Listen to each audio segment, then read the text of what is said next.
India versus Sri Lanka, ये Asia cup 2025 की last match थी, फाइनल से जाने से पहले की। ये मैच एक डेड रबर मैच थी, क्योंकि इससे कोई फर्क नहीं पड़ने वाला था। अगर श्रीलंका जीते या इंडिया जीते, दोनों में से किसी टीम को कोई फर्क पड़ने वाला नहीं था। लेकिन ये अब तक की एशिया कप की सबसे अच्छी मैच बन चुकी थी। एक नेल बाइटिंग मैच थी, जो जिस तरीके से इंडिया की जब से बैटिंग आती है, जिस तरीके से अभिषेक शर्मा शुरुआत देते हैं, ऐसी शुरुआत, इतने ज़्यादा रन आज तक एशिया कप में एक सीज़न में किसी ने नहीं लगाए।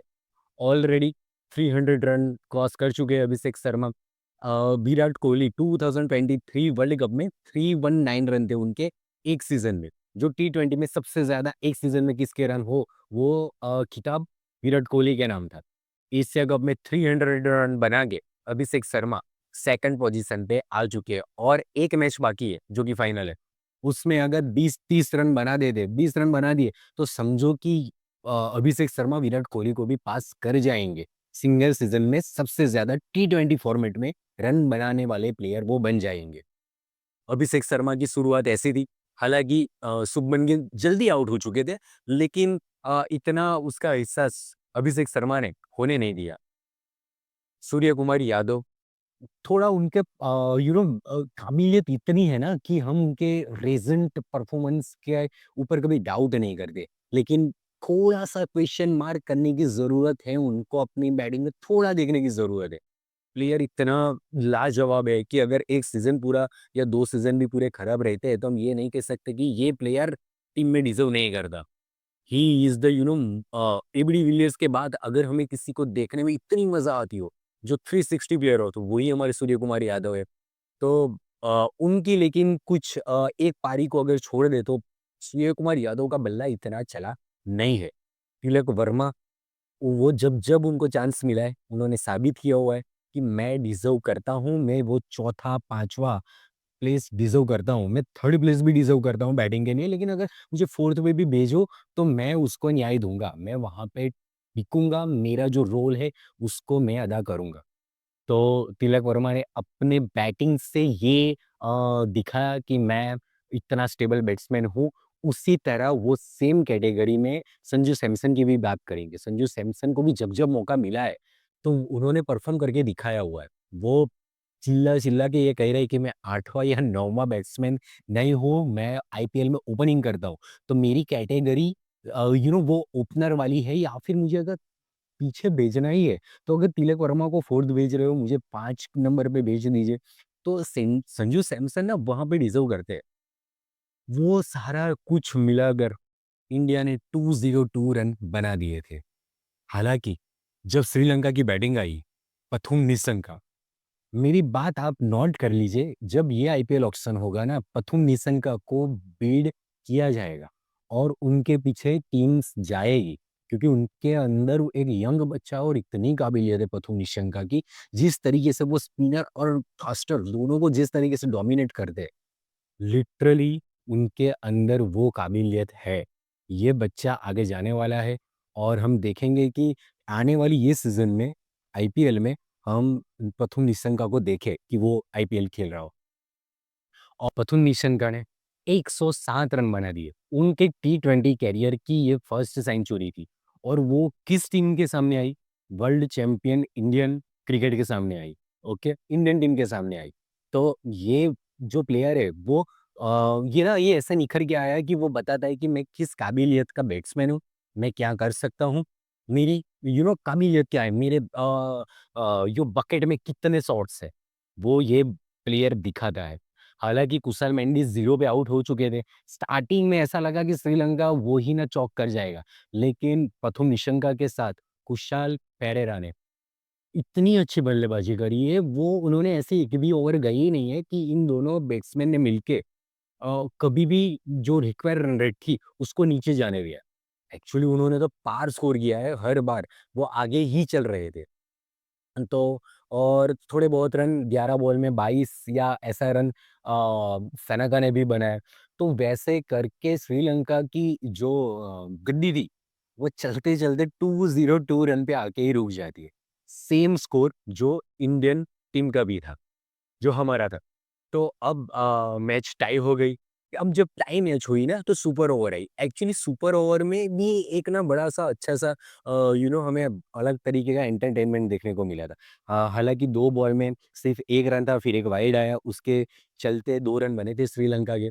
लेकिन फिर ये होता है, अर्शदीप बॉलिंग कर रहे होते हैं, उन्होंने बॉलिंग करी, बैट्समैन खेल रहा था। जब वो खेल रहा था ना तो ऐसे जब कीपर के पास बॉल गया तो कीपर को लगा कि वो बैट से टच होके गया है। तो जब अर्शदीप ने उसके लिए अपील करी कि ये आउट है, तो अंपायर ने आउट दे दिया। अब जब जो कुछ हुआ उसके बीच जो बैट्समैन थे वो रन तो ऑब्वियसली भागेंगे। जब वो रन भाग रहे थे ना तो संजू सैमसन ने पीछे से वो बॉल स्टंप में मार के रन आउट भी कर लिया। तो रन आउट तो एक्चुअली रन आउट था। लेकिन जब देखा गया कि पहली जो अपील थी, वो कट बिहाइंड के लिए हुई थी। जो मतलब कीपर के पास जो बॉल गया था ना, वो कट होके गया था और उसके लिए अंपायर ने आउट दिया था। तो अंपायर एक बार अपना कोई भी सिग्नेचर दे देते, अपना डिसीजन दे देते, उसके बाद अगर कोई भी प्लेयर किसी भी तरह जैसे संजू सैमसन ने रन आउट किया, तो वो कैलकुलेट नहीं किया जाएगा। वो अपील को मान्य नहीं रखा जाएगा। तो फिर जब थर्ड अंपायर से चेक किया गया, तो वो जो कट लगने की वजह से अंपायर ने आउट दिया था, एक्चुअली वो कट नहीं लगी हुई थी। तो जाखो राखे सैया मार सके ना कोई, वैसा करके वो बैट्समैन नॉट आउट करार दिया गया।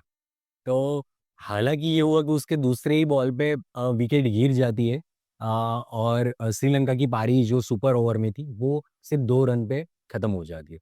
स्ट्राइक पे आते हैं गिल, गिल ने पहले ही बॉल पे 3 रन बना के मैच को वहाँ पे ही खत्म कर दिया। अब बात करेंगे हम ना ये सारी चीज़ जो भी हुई ना, फाइनली इंडिया जीत तो गई। लेकिन हम अगर अर्शदीप की बात करें ना, हमने देखा है कि किस काबिलियत का वो बॉलर है, ओके? हम इतने अच्छी काबिलियत के बॉलर को हम जब बेंच करते हैं ना और फिर वो कुछ मैच के बाद, कुछ टाइम के बाद जब खेलने आता है, तो हमें देखने को मिलता है कि वो लाइन और लेंथ स्टार्टिंग में नहीं मिलती है, जो कंटीन्यूअस खेलने पे मिलती है। जब आगे का जो पावर प्ले था, अर्शदीप जब उसमें बॉलिंग कर रहे थे, तो उनकी लेंथ और लाइन इतनी नहीं गिर रही थी और उसकी वजह से उनको रन भी पड़ गए थे। लेकिन जिस तरीके का वो बॉलर है, जब डेथ ओवर्स करने अर्शदीप आते, वो बताते कि मैं किसी भी सिचुएशन पे आके अच्छी बॉलिंग कर सकता हूँ। जो मैच आप हार गए थे, इंडिया हार चुका था वो मैच। वो मैच अगर किसी ने जीत की झोली में अगर किसी ने रखा हो, तो वो अर्शदीप ने रखा हो। जो 19th ओवर, जो 17th ओवर जो अर्शदीप ने डाली है, वो उसमें रन ही नहीं दिए और विकेट निकाली है, वो अलग है। श्रीलंका उसी में प्रेशर में आया और फिर लास्ट में जाके वो मैच टाई गई। और जब सुपर ओवर करने भी अर्शदीप आए, तो अर्शदीप ने सिर्फ 2 रन दिए और 2 विकेट गिरा दी। ये हर बॉलर ये ऐसी सिचुएशन में, ऐसे प्रेशर में ये करके नहीं दिखा सकता है। तो ये हमें एक ये ना क्वेश्चन मार्क है, ये हमें एक थोड़ा लूप होल्स दिखा है कि अगर कोई अच्छी टीम आके अच्छा जिस दिन खेल गई, तो उस दिन इंडिया जिस तरीके से डोमिनेट करती आ रही है, तो तब सोचने का मौका मिल जाता है कि कहाँ गलती होती है, कहाँ नहीं होती है। जिन प्लेयर्स जो भी काबिलियत वाले प्लेयर हैं, जिनको हमने चांस नहीं दिया है, जिनको हमने बेंच पे बिठाया हुआ है, क्या उनको बिठाना सही रहेगा? ये एक सवाल या निशान होता है। और ये सारी चीज़ें फाइनल से पहले हो चुकी है। तो ये ना एक अच्छी चीज़ हो चुकी है। सोचने का और डिसीज़न लेने का एक वो मिल गया है, समय मिल गया है हमें। लेकिन जो लास्ट रिज़ल्ट की बात करें तो India is in the final without defeating undefeated champions अभी तक रहे हैं और अब सिर्फ फाइनल की बारी है। जो कल होने जा रहा है, संडे को होने जा रहा है। तो आप मुझसे जुड़े रहिए। मैं इसके ऊपर भी इसका प्री और पोस्ट एनालिसिस आपके सामने लाऊँगा।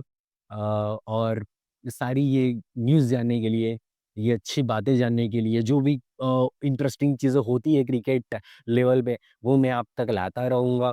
तो ये सारी चीज़ें जानने के लिए मुझसे जुड़े रहिए। मैं स्टोरीज़ जो क्राइम थ्रिलर स्टोरीज़ है, मैं वो भी कवर करने वाला हूँ। मेरे आने वाले समय में मैं उसको भी अपलोड करने वाला हूँ। तो अगर आपको उसमें इंटरेस्ट है, तो उसके लिए आप मुझसे जुड़िए। मैं आपको फुली या तो एंटरटेनमेंट देने वाला हूँ या फिर आपको कोई भी अच्छी या मैं टेक में भी अच्छा हूँ, तो मैं हो सकता है कि आगे चल के वो सारे वीडियोज़ भी मैं लाऊँ, तो आपको कुछ सिखाऊँगा, आपको मेरी जर्नी में इनमें से या तो कुछ सीखने को मिलेगा या फिर एंटरटेनमेंट मिलेगा, या फिर आपको ऐसी जो भी करंट अफेयर्स है वो आपको देखने को मिलेगी। तो सारी चीज़ें मैं आप तक लाता रहूँगा, मुझसे आप जुड़े रहिए, सब्सक्राइब करिए, बेल आइकन को क्लिक कर लीजिए ताकि अब मैं जो भी नई वीडियोज़ अपलोड करूँ वो आप तक सबसे पहले पहुँचे। आपके कोई सुझाव हो, तो वो मुझे आप कमेंट बॉक्स में बता सकते हैं। मैं उसके ऊपर ज़रूर काम करूँगा। मैं हर एक कमेंट का जवाब दूँगा और जो भी सुझाव होगा, उसके ऊपर मैं काम करूँगा। तो मिलते हैं नेक्स्ट वीडियो में, तब तक के लिए जय हिंद, जय भारत।